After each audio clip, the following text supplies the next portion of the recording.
was a whole huge learning curve. Well, what did we know? We were just parents, right?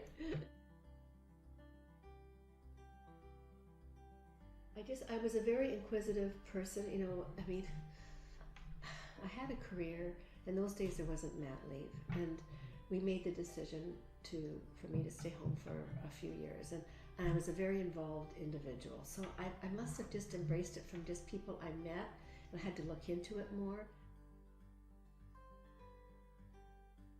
I did approach this senior people at the school board to say I wanted to run these meetings, these community meetings, and they're the ones that sent me speakers. So, and Caroline is the one that stands out. There was another fellow, I can't remember his name, I can see his face, and he was a senior person at the Vancouver School Board, and he came to a PAC meeting. So I felt we received a lot of respect and support from the Vancouver school system to come out and talk to us about French Immersion. At the high school level, I was, proactive as well. And, in those days there was only 2 high schools in all of Vancouver. Well, you have to have, you've got elementary schools in the Eastside now. Where are they going to high school? You can't just expect them all to go across town to Kits or go across town and go south to Churchill. So that was pretty exciting when Van Tech opened up. They used to say at the school, if you could speak French to them, this is the elementary level, I felt, you're teaching them the French, I'm going to make sure I'm teaching them the English. And we would read stories at night, every night, English stories.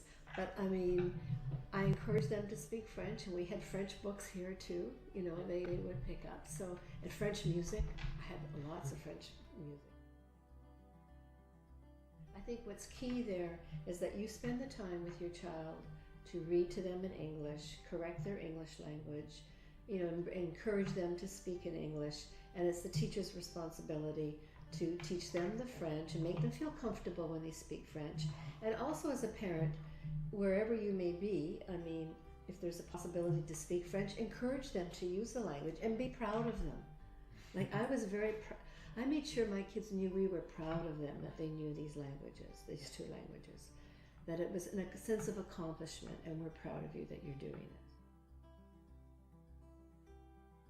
I don't think they really understood the value of it until they were old, into their teen years. It's interesting, you wonder if they remember the French once they go into university and, in their 30s like my 2 kids are. I know when our son was going to, he was going to Europe, and he was on the plane sitting beside an Italian lady who didn't speak English but spoke French.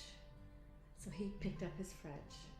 And our daughter and I have got an Italian background, and we were in Italy in April. And it's amazing how, with her French background, how a lot of Italian makes, she can sort of put it together a little bit, and she has a passion for it. So I think she wants to learn that language. That's the other key thing. Once you learn one foreign language, it's easier to learn others.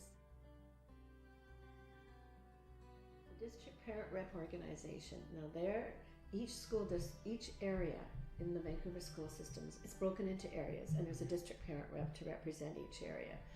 And so I was representing the Hastings Sunrise area and the concerns that parents have. And so if there's a concern, then they'd come to you if they didn't feel they were getting anywhere at school level. That's an organization that needs to know more about Canadian Parents for French too.